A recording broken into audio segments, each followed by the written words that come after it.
Hello, everyone. I hope you're having a great weekend. Thanks for coming back for another fabulous Friday idea. I have been playing with Kendra's Cards Challenge, number 7, I think this one is, and making some cards. As you can see, I've had a lot of fun. I have a mess over there. I have stamps and paper and everything everywhere, but I'm having fun. Today's card is going to use one of her sketches, and I paired it with the Quiet Meadow stamp set, and I'm using this long one, and I'm using the paper that I cut. Oh, I picked it up wrong. I'm using the paper that I cut from the Rustic Harvest paper. If you want to see what I'm doing, join me in the studio and I'll show you what I created. To go with the stamp set and the paper, I'm also using some of the brushed gold paper with it. I did pull that in for this series. I have a piece of white that is, what is it? It's 2.5 by 3 1/4. Yes. And then I have a layer that's 2 3/4 by 3 1/2. I think that's the measurements. We'll find out. Okay. I have my card base, which I am using the Mossy Meadow, and it's my normal 5.5 by 8.5, scored at 4 1/4. All right. I have a piece of Whisper White that's 4 by 5 1/4, and I'm going to emboss it with my brick and mortar embossing folder. And to save time, I have already done that. I will be using the crushed curry and the Mossy Meadow markers to color my stamp. And this time I'm going to add some linen thread. So let's get started. Okay.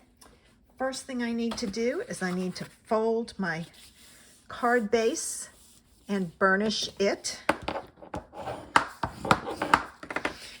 Always want to burnish your card base because it makes it lay flat. Now, this is embossed, and I'm going to put it on with double-sided tape. I find that that's the best because it takes care of all the spaces down on your card, whether they're raised or sunken in, which I call valleys and plateaus. All right, so I'm going to get ready and put this all the way around.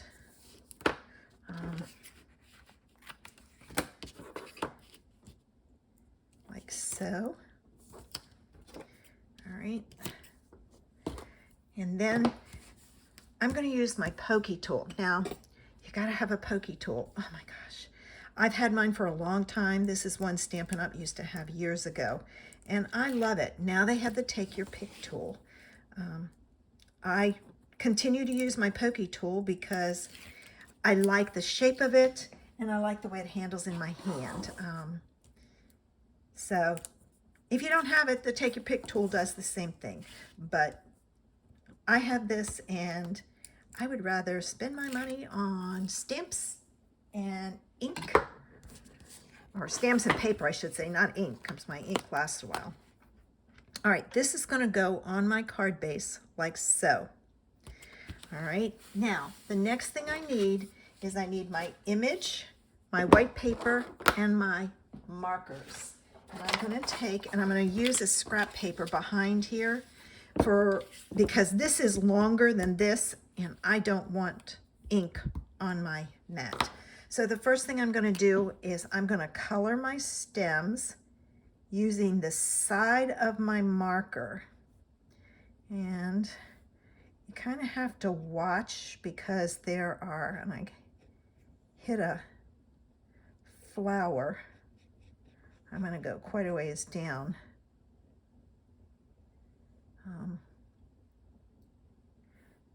All right, I hit the edge of that flower. So what I want to do is I'm going to take a paper towel that I have sitting here, and I'm just going to wipe it off. It would be better if it's wet, but I don't have a way to wet it right here, so I'm not going to worry about it. Now I'm going to go back in and make sure I didn't wipe off my leaves when and stems when I was doing that. All right, now I'm gonna do my flower heads. And now my stamp is stained because I used it with StazOn. StazOn does stain your stamps. It doesn't affect how they work, but they are stained and there's no way around it. You can use StazOn cleaner, but it's still gonna leave a little bit there. All right, now we're ready to stamp this on. If your craft room is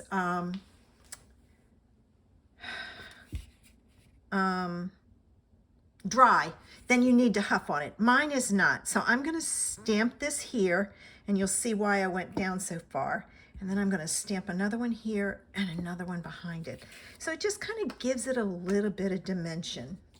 And I've got my flowers and everything stamped. Now I'm gonna put this on here. So I'm gonna pull in my glue. And put this down. Like so. All right, so there's that. Now it's time to put our card together. I'm gonna close this up. What I'm gonna do is this is gonna go on here like so, and I'm pulling it up and you'll see why. And then this piece goes under here, and this is a great way to use your little tiny pieces because you can't do anything with these, and it's no sense putting a piece all the way across when nobody's gonna see it underneath. So I'm gonna, and I'll adjust these as I get it. I'm just giving you an idea. All right, there. All right, and then I have this one piece left over, and this piece is gonna go under here and it's gonna create a banner. And when I was cutting this, I thought, oh, this is a tip I can share with you. What I did was I measured in the middle, put a mark, and then I measured up the length that I wanted to cut, and this was a 1/2 inch.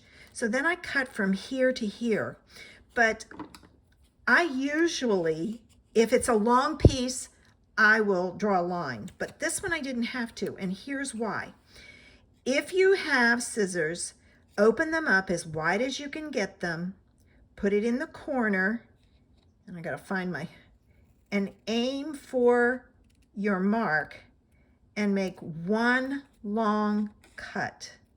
That way you get, and I have to go back and forth to adjust it. That way you get a straight edge. When you do this a couple of times, you run the risk of it being not straight.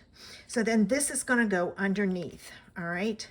So the first thing I wanna put on is this. So I'm gonna pull out my tear and tape again, and I'm gonna use some strips for this, just to kind of get it in place. All right.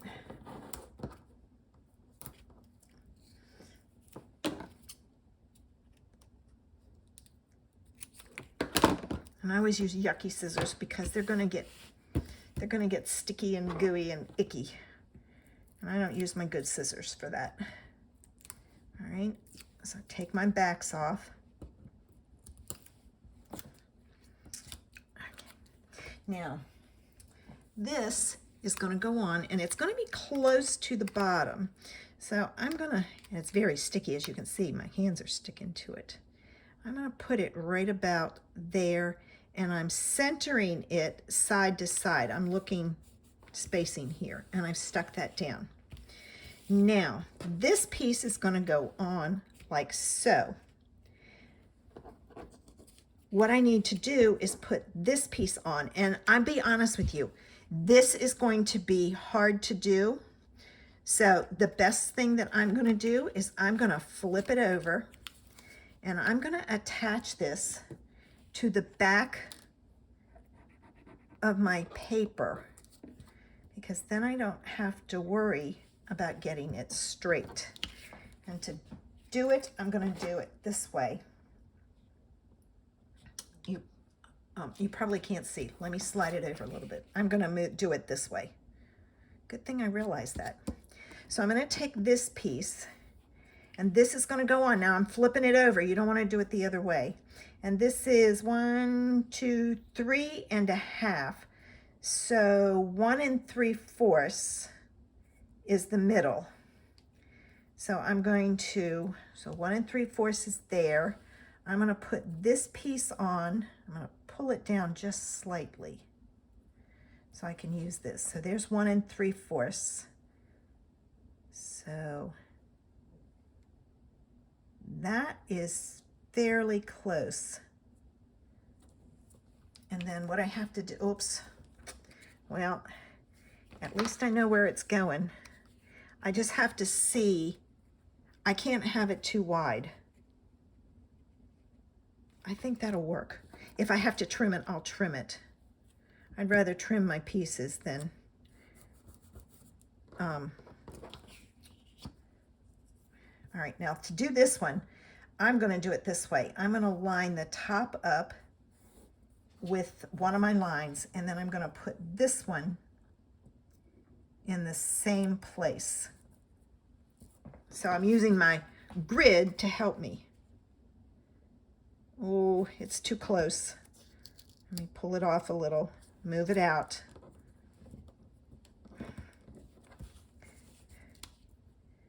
That's the beauty of glue. You can move it. All right. Better. And I will trim it because it's just a little tiny bit. Okay, now I have to do the same thing with my yellow pieces. If this bothers you, just use this piece that goes all the way across. Might need to clean out my tip on my glue. All right, now, how much do I have left here? All right, I said it was 1 3/4. Now this piece is a little smaller, and it's down 1/2 inch. So what I'm gonna do is I'm gonna just use my 1/2 inch mark. Let me flip it over. No, I want it up some. It's too far.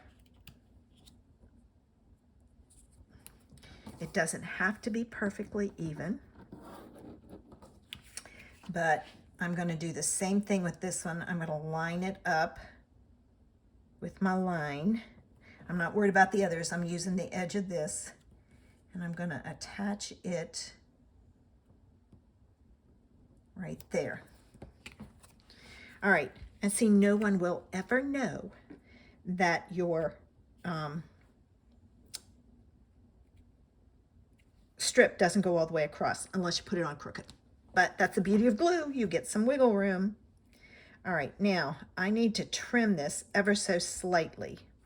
So let me take this to my trimmer, and I'm going to trim off just a tiny bit. Okay, what I did was I took off slivers, and I mean slivers, and then I brought it over and checked it with my cardstock to make sure it's the right size. I should have probably waited to put this down, but live and learn. Oh, and now I don't have any dimensionals cut. So let me cut some dimensionals real quick. So I'm just going to add some dimensionals on here. I'm using the edge.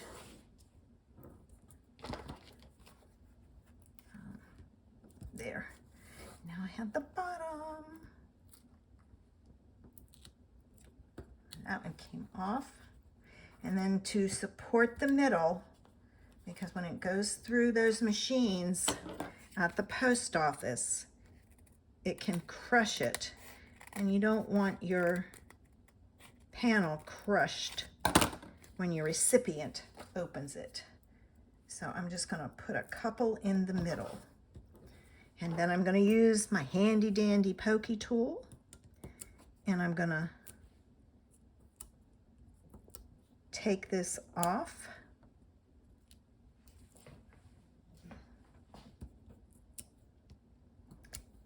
And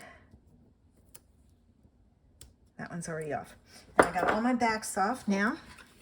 And I'm going to put this on. And I'm going to kind of watch my sides and my top. I don't want it too high up. And to finish it off, I'm going to take and do a multi-loop bow. Now, I love my multi-loop bows, but I start with I have a tail and I start with 2 fingers and I wrap it around once. Then I add my 3rd finger in, wrap it around, 4th finger in, wrap it around, and then I cut a tail. So when I'm finished, I have all these loops. Then what I do, before I fool with my loops, is I take my thread, my linen thread, I lay it out, and I pull this one up, and I get them as close as I can. You get a little bit of wiggle room. Then I pull the next one up, and then finally the last one up. So I have my loops, and I put it down on my linen thread. I hold it in place, and then I tie a knot. All right. And I don't pull it tight until I see, I'm holding this so I know which ones to pull. I've got it. I'm going to tie it. You want to double knot it. All right. And then you cut it. I grabbed the wrong thread. And then you want to make sure your tails are in the back. All right. Now I have to adjust this. If you want a fuller bow, add nope. Wrap it around your finger more than once. There. All right, so then we're going to put this on with a glue dot. I've never had so much trouble with doing a linen bow as I did today. Oh, I missed one. I'm going to use this one. So I take my bow and I push where the knot is into my glue dot, and then I pinch it off with my fingers. And I'm going to put it, I think I'm going to put it there. All right. And then what I do with my tails is I make one long and one short on each side. This one's still too long. You don't want it to hang too low. And what I'll do sometimes is pull down on them to kind of pull them in place. And there it is. So what did you think of today's card? Isn't it cute? Oh my gosh, I just love doing her sketches because all my work's done. All I have to do is choose my paper and colors. And I carry the theme into the inside and on the envelope. Thanks for joining me. I hope I'll see you back again next Friday for another Fabulous Friday idea. And I've been working on making some YouTube shorts, so be looking for that. I would love it if you would subscribe to my channel. Give me some likes and thumbs up. Have a great weekend, guys. Bye.